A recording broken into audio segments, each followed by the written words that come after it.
Welcome to TV three news. RTC సంస్థ బలోపేతం కోసం ప్రభుత్వం కట్టుబడి ఉందని మంత్రి పొన్నం ప్రభాకర్ తెలిపారు. గత పాలకులు ఆర్టీసీని నిర్వీర్యం చేసి కార్మికులను ఇబ్బందులకు గురిచేశారని విమర్శించారు.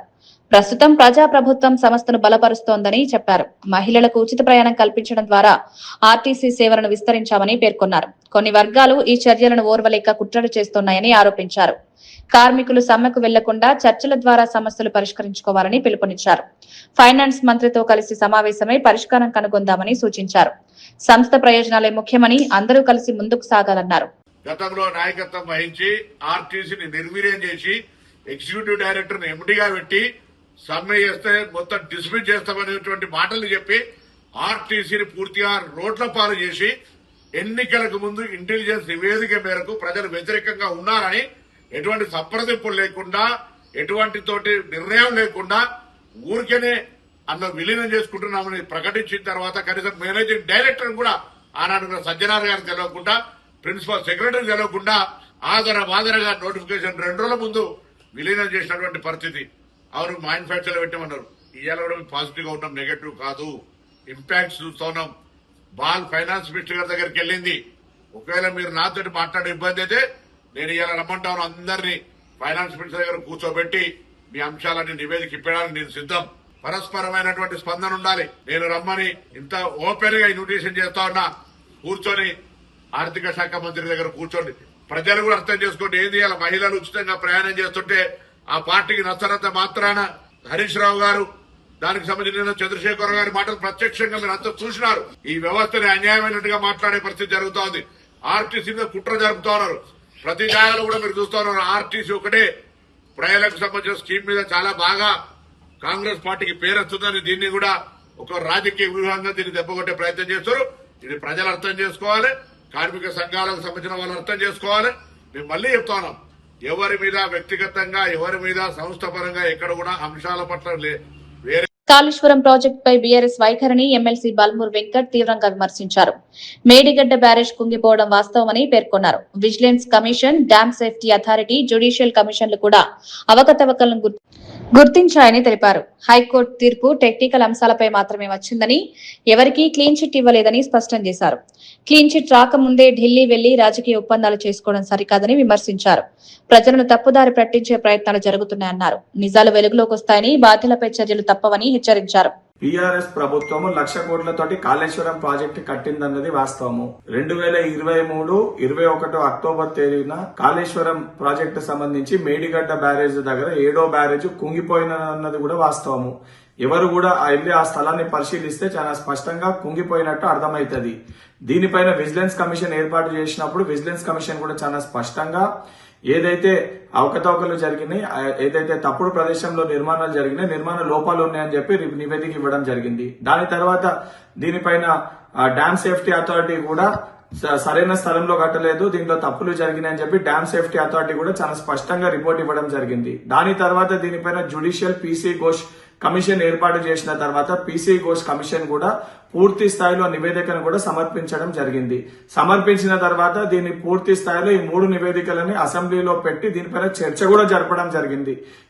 చర్చ జరిపిన తర్వాత పదే దీన్ని సిబిఐకి అప్పచెప్పాలనంటే పూర్తి స్థాయిలో ప్రభుత్వం ప్రొసీజర్ ప్రకారంగా జియో తీసి దీన్ని సిబిఐ కూడా విచారణకి అప్పచెప్పడం జరిగింది. ఈ రోజు హైకోర్టు ఇచ్చిన తీర్పు తాత్కాలికంగా ఓన్లీ టెక్నికల్ గ్రౌండ్స్ ఏదైతే జ్యుడిషియల్ కమిషన్ సంబంధించిన టెక్నికల్ గ్రౌండ్స్ ని పరిశీలన గురించి మటుకి హైకోర్టు మాట్లాడింది తప్ప ఎక్కడ కూడా ఎవరికి కూడా దీంట్లో క్లీన్ చిట్ ఇవ్వలేదు. క్లీన్ చిట్ రాకముందే నేను భయానికి ఢిల్లీకి వెళ్లి ఢిల్లీ పెద్దలు కొంతమంది బీజేపీ నాయకులతో లోపాయిక ఒప్పందాలు చేసుకుని ఏది కాకముందే జరిగిపోయినాము, బయటపడ్డామని చెప్పి హైకోర్టు తీర్పు కూడా సిబిఐ యొక్క విచారణకి ఎటువంటి అడ్డంకి కూడా లేదు.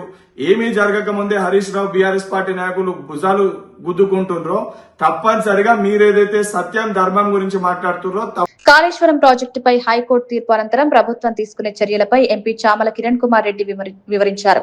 తీర్పును పూర్తిగా అధ్యయనం చేసిన తర్వాత తదుపరి కార్యాచరణ ప్రకటిస్తామన్నారు. అవసరమైతే ప్రాథమిక స్థాయి నుంచి సిబిఐ విచారణకు సిద్ధమని స్పష్టం చేశారు. ప్రాజెక్టులో జరిగిన అంశాలపై పారదర్శకంగా విచారణ జరగాలన్నారు. ప్రజల నమ్మకాన్ని నిలబెట్టడం ప్రభుత్వ బాధ్యత అని పేర్కొన్నారు. ఎలాంటి అవకతవకలు జరిగినా వాటిని వెలికితీసి బాధ్యులపై చర్యలు తీసుకుంటామన్నారు. చట్టబద్ధంగా ముందుకు సాగుతూ న్యాయం జరిగేలా చూస్తామని హామీ ఇచ్చారు. ఇప్పుడు బీజేపీ నాయకుల మీద ఇంకా బాధ్యత పెరిగింది. కిషన్ రెడ్డి గారి మీద, బండి సంజయ్ గారి మీద, minister of state home affairs Bandi Sanjay గారి మీద కూడా ఈరోజు, ఎందుకంటే వాళ్ళ క్లీన్ చిట్ ఇస్తే మీకు కూడా ఆనందంగా ఉందా, లేకపోతే వాళ్ళ క్లీన్ చిట్ ఇచ్చింది నిజమా, లేకపోతే నేషనల్ డ్యామ్ సేఫ్టీ అథారిటీ ఏదైతే మీ సెంట్రల్ గవర్నమెంట్ ఆధీనంలో ఉంటుందో వాళ్ళు ఇచ్చిన నివేదిక తప్ప? ఎవరిది తప్పు? కాబట్టి మీరు ఇమీడియట్గా సిబిఐని దింపాల్సిన అవసరం ఉంది. ఇప్పుడు సిబిఐకి పీసీ ఘోష్ కమిషన్ నివేదిక మీద మేము ఏం చేస్తామో సాయంత్రం కల్లా ప్రభుత్వం నిర్ణయం తీసుకుంటుంది. హైకోర్టులో వచ్చినటువంటి ఒరిజినల్ ఆర్డర్, ఇప్పుడు ఏదైతే ఆర్డర్ వచ్చిందో సాయంత్రం లోపు తెలిసిన తర్వాత ప్రభుత్వం న్యాయ నిపుణులను కలిసి ఏం నిర్ణయం తీసుకోవాలనేది నిర్ణయిస్తుంది. కానీ ఈ లోపు మాత్రం తెలంగాణ ప్రజలకు ఒకటి చెప్పదలుచుకున్నా, ఈ యొక్క తీర్పుతోటి బీఆర్ఎస్ నాయకులు సంబరాలు చేసుకోవాల్సిన అవసరం అయితే లేదు. ఈ తీర్పు కేవలం ఒక చిన్న అంశం మీద స్టే ఆర్డర్ వాళ్ళు పెట్టిరు. స్టే కూడా కాదు, ఎటువంటి చర్యలు ఆ యొక్క పీసీ ఘోష్ కమిషన్ నివేదిక ఆధారంగా తీసుకోవద్దన్నారు తప్ప ఒరిజినల్గా ఎన్డీఏసీ గురించి చెప్పలేదు, ఎన్డీఏసీ గురించి లేదా విజిలెన్స్ గురించి చెప్పలేదు. కాబట్టి డెఫినెట్గా ప్రభుత్వం గత 10 సంవత్సరాలలో చేసినటువంటి దోపిడీని కానీ, గత ప్రభుత్వ నిర్లక్ష్యం వల్ల రాష్ట్ర ఆర్థిక పరిస్థితి, రాష్ట్ర ప్రజలకు జరిగినటువంటి నష్టాన్ని ఎట్టి పరిస్థితుల్లో మేము ఆర్టీసీ కార్మికుల సమ్మెకు బీఆర్ఎస్ పార్టీ సంపూర్ణ మద్దతు ప్రకటించింది. మాజీ మంత్రి హరీష్ రావు మాట్లాడుతూ కార్మికుల డిమాండ్లు న్యాయసమ్మతమన్నారు. గత ప్రభుత్వంలోనే ఆర్టీసీ ఉద్యోగులను ప్రభుత్వం ఉద్యోగులుగా గుర్తించి నిర్ణయాలు తీసుకున్నామని గుర్తు చేశారు. కాంగ్రెస్ పార్టీ ఎన్నికల ముందు ఇచ్చిన హామీలను అమలు చేయడంలో విఫలమైందని విమర్శించారు. మహాలక్ష్మి పథకం కారణంగా ఆర్టీసీకి భారీ బకాయిలున్నాయని తెలిపారు. దీనివల్ల ఉద్యోగులకు డీఏలు, రిటైర్మెంట్ ప్రయోజనాలు ఇవ్వలేకపోతున్నారన్నారు. ఇవాళ ఆర్టీసీ కార్మికులు రాష్ట్ర వ్యాప్తంగా సమ్మె చేస్తున్నారు. వారి సమ్మెకు బీఆర్ఎస్ పార్టీ సంఘీభావాన్ని తెలియజేస్తా ఉంది. గతంలోనే కేసీఆర్ గారి ప్రభుత్వం ఆర్టీసీ కార్మికులకు మరి ప్రభుత్వ ఉద్యోగులుగా గుర్తిస్తూ ప్రభుత్వ కేబినెట్ ఆమోదించింది. జీవో కూడా ఇచ్చాం, గెజిట్ కూడా ఇచ్చాం. దాని వెంటనే వారిని ప్రభుత్వ ఉద్యోగులుగా గుర్తించండి. కార్మికులను చర్చలకు పిలవండి. కార్మికులు చర్చలకు పిలవకుండా ప్రభుత్వం యొక్క మొండి వైఖరి విడనాడాలని మీరు ఆ రోజు కాంగ్రెస్ పార్టీ మేనిఫెస్టోలో చెప్పింది అమలు చేయమని కార్మికులు అడుగుతున్నారు. కొత్త విషయాలు అడుగుతలేరు. మీరు ఎన్నికల ముందు ఆర్టీసీ కార్మికులకు ఇచ్చిన హామీలు అమలు చేయమంటున్నారు. అది కూడా వాళ్ళు రాగానే అడగలేదు కదా. 2.5 సంవత్సరాలు ఒప్పుకోబెట్టారు. 2.5 సంవత్సరాల నుంచి ఎందుకు హామీలు అమలు చేయలేదు అని అడుగుతా ఉన్నారు. ఇంకోటి, మహాలక్ష్మి పథకం పెట్టినారు, కానీ ఆర్టీసీకి ఇవ్వాల్సిన డబ్బులు ఇస్తలేరు కదా. 3,000 కోట్ల రూపాయలు ఆర్టీసీకి రాష్ట్ర ప్రభుత్వం బకాయి పడ్డది. దాంతో ఆర్టీసీ ఉద్యోగులకు ఆర్టీసీ యాజమాన్యం వాళ్ళ బకాయిలు ఇవ్వలేకపోతుంది, డిఏలు ఇవ్వలేకపోతా ఉంది, రిటైర్మెంట్ బెనిఫిట్స్ ఇవ్వలేకపోతా ఉంది. మహాలక్ష్మి మీద ఊదరగొట్టుకునే మీరు మరి ఆర్టీసీ కార్మికుల కష్టమే కదా, ఎంతో కష్టపడి వాళ్ళు సేవలు అందిస్తా ఉన్నారు. వారికి ఆర్టీసీకి ఎందుకు మీరు చెల్లించడం లేదు? బడ్జెట్ లో పెడుతున్నారు కానీ నిధులు విడుదల చేయడం లేదు. ఆనాడు బీఆర్ఎస్ ప్రభుత్వం మహాలక్ష్మి లేకపోయినా రాష్ట్ర ప్రభుత్వం నుంచి సంవత్సరానికి 1,500 కోట్ల గ్రాంట్ ఇచ్చాం. మీరు గ్రాంట్ బంద్ చేసిండ్రు, కనీసం మహాలక్ష్మి పైసలు కూడా ఇవ్వడం లేదు.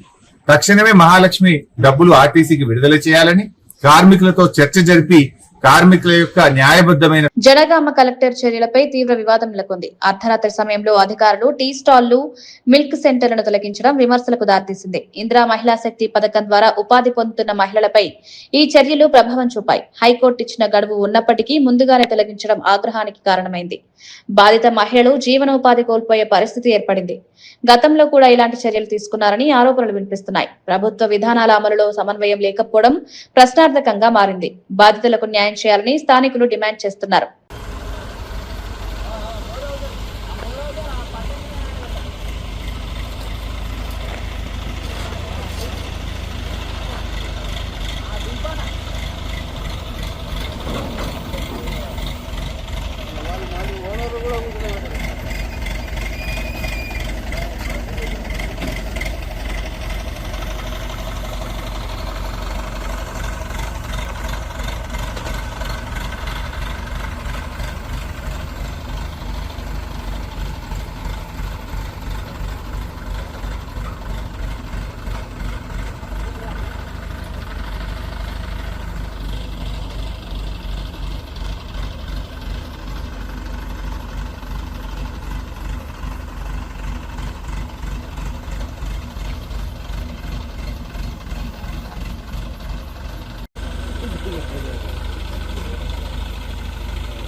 ఆర్టీసీ కార్మికుల సమ్మెపై మాజీ మంత్రి జగదీష్ రెడ్డి తీవ్ర విమర్శలు చేశారు. ప్రభుత్వమే పథకం ప్రకారం సమస్యలు పరిష్కరించకుండా సమ్మెకు దారితీసిందని ఆరోపించారు. రేవంత్ రెడ్డి ప్రభుత్వం ఆర్టీసీని సంక్షోభంలోకి నెట్టిందని, గత 2.5 ఏళ్లలో 10,000 మంది ఉద్యోగులు రిటైర్ అయినా ఒక్క నియామకం కూడా జరగలేదన్నారు. దీంతో ఉన్న ఉద్యోగులపై భారం పెరిగి వారి పరిస్థితి దిగజారిందని పేర్కొన్నారు. రోజువారీ కూలీల కంటే అధ్వాన్న పరిస్థితుల్లో కార్మికులున్నారన్నారు. ఆర్టీసీ భవిష్యత్తును దృష్టిలో పెట్టుకుని కార్మికుల న్యాయమైన డిమాండ్లను వెంటనే నెరవేర్చాలని డిమాండ్ చేశారు. ప్రభుత్వం కలిపేయాల్సి ఉండి, కానీ దుర్మార్గంగా కాంగ్రెస్ పార్టీ మోసం చేసింది వాళ్ళని. వాళ్ళు కేవలం ఉచిత బస్సు ఖర్చును భరించలేక తప్పించుకోవడం కొరకు డ్రామాలు చేసి ఆర్టీసీ కార్మికుల్ని కావాలని చెప్పి సమ్మకు పోయేటట్టు నెట్టిందే ప్రభుత్వము. ఆర్టీసీని సంక్షోభంలో పడే ప్రయత్నం చేస్తున్నదే ప్రభుత్వము. ఒక పథకం ప్రకారం చేస్తుంది. గత 2.5 ఏళ్లలో 10,000 మంది రిటైర్ అయితే ఒక్కరిని కూడా ఇప్పటివరకు నియామకాలు చేయలేదు. పాపం ఉన్న కార్మికులపైనే దారుణమైన భారణం ఇస్తున్నారు. ఒకరొకరు 10 గంటలు 12 గంటలు పనిచేస్తున్నారు. కేవలం డిపో మేనేజర్లు ఇతర అధికారుల దయాదాక్షిణ్యాల మీద ఆధారపడి రోజువారీ కూలీల కంటే అధ్వానమైంది ఆర్టీసీ కార్మికుల బతుకు. మేము డిమాండ్ చేస్తున్నాం, వెంటనే ఆర్టీసీ కార్మికుల న్యాయమైన సమస్యలు ఏదైతే ఉన్నాయో వాటిని పరిష్కారం చేయాలి. వాళ్ళని పిలిచి వెంటనే సమ్మెను నిలుపుదల చేసేటట్టు చేయాల్సిన బాధ్యత ప్రభుత్వం పైన ఉంది. కానీ ప్రభుత్వమే పథకం ప్రకారం ఆర్టీసీ కార్మికుల్ని సమ్మెలోకి నెట్టింది. ఇది స్పష్టంగా కనబడుతుంది. రాష్ట్ర ఆర్థిక పరిస్థితిపై మాజీ ఎమ్మెల్యే పెద్ది సుదర్శన్ రెడ్డి ఆందోళన వ్యక్తం చేశారు. ప్రభుత్వం అప్పుల కోసం మార్క్ఫెడ్ సంస్థను తాకట్టు పెడుతోందని ఆరోపించారు. ధాన్యం కొనుగోలు కోసం 22,700 కోట్ల అప్పు తెచ్చారన్నారు. మొక్కజొన్నలు కొనుగోలు చేసే సంస్థ ద్వారా ప్యాడీ కొనుగోలు చేయడం సరికాదని ప్రశ్నించారు. రైతుల నుంచి కొనుగోలు చేసిన తర్వాత 3 నెలలు డబ్బులు ఇవ్వడం మోసమన్నారు. కొనుగోలు ప్రారంభమై రోజులు గడుస్తున్నా జీవో విడుదల చేయకపోవడం వెనుక కారణం ఏంటని నిలదీశారు. రైతులకు న్యాయం చేయాలని, పారదర్శకంగా వ్యవహరించాలని డిమాండ్ చేశారు. వ్యవసాయ రంగాన్ని సంక్షోభంలోకి నెట్టొద్దని హెచ్చరించారు.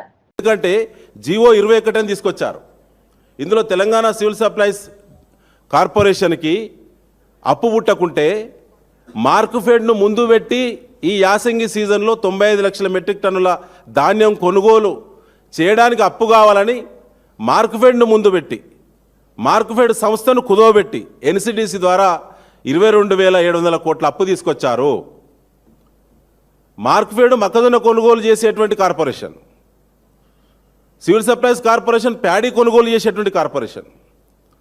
సివిల్ సప్లైస్ డిపార్ట్మెంట్లో కుంభకోణం చేసిన రేవంత్ రెడ్డి ప్రభుత్వం, ఉత్తమ్ కుమార్ రెడ్డి వారి యొక్క నాయకత్వంలో దానికి అప్పు పుట్టకుంటే మార్క్ఫెడ్ను కుదవబెట్టి అప్పు తీసుకొచ్చిళ్ళు.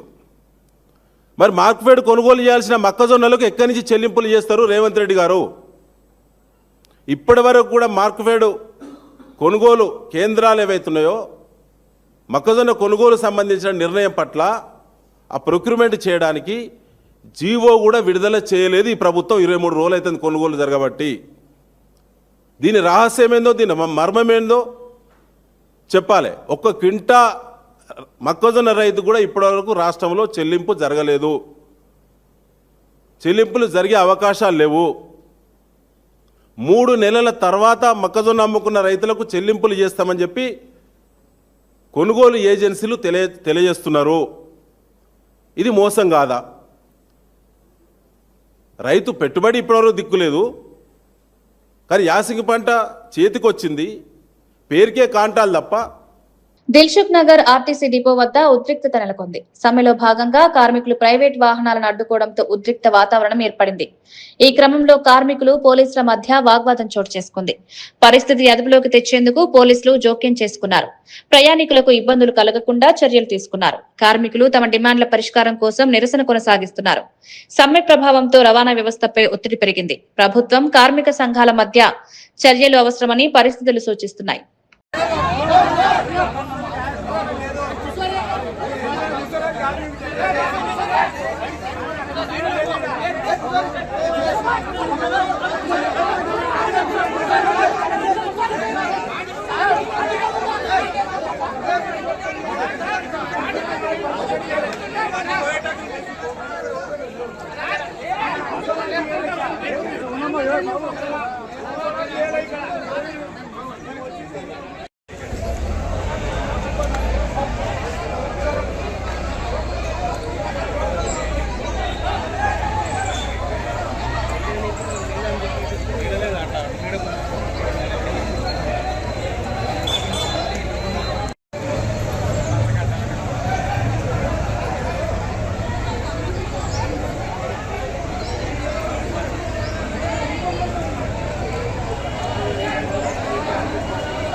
హైదరాబాద్ కుషాయిగూడలో ఆర్టీసీ మహిళా కార్మికులు వినూత్నంగా నిరసన తెలిపారు.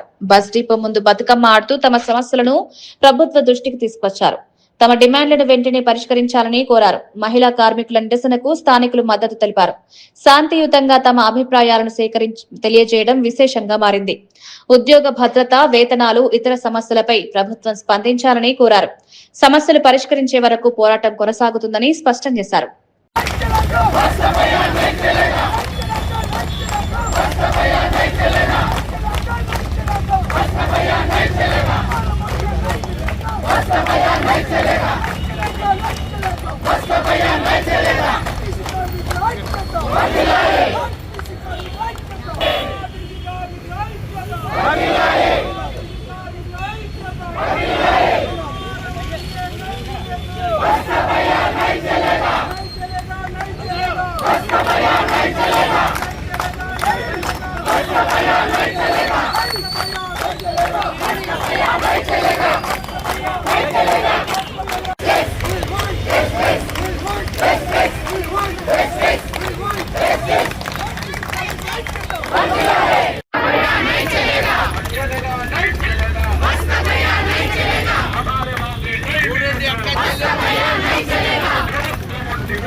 మాకు ఈరోజు ఆర్టీసీ సమ్మె మేము పోలేము. రేవంత్ రెడ్డి గారు మేనిఫెస్టోలో ఏదైతే పెట్టిందో దానే విడుదల చేయాలని మేమందరం కోరుకుంటున్నాము. ఇందులో మా ప్రబల్యం ఏం లేదు. అక్కడ రేవంత్ రెడ్డి సార్ ఏదైతే మేనిఫెస్టోలో పెట్టి గెలిచిండ్రో మా కడుపులు కాలుతున్నాయి కాబట్టి 2 సంవత్సరాలైంది గెలిచి, అయినా కూడా మాది ఒక్కటి కూడా తీర్చలేడు. అందుకు మా ఆర్టీసీని ప్రభుత్వంలో విలీనం చేయాలి, అది ఒకటే మా పెద్ద డిమాండ్ ఉంది. ఆ డిమాండ్ను నెరవేర్చాలని మా అందరి 2 PRCలు బకాయిలు ఉన్నాయి.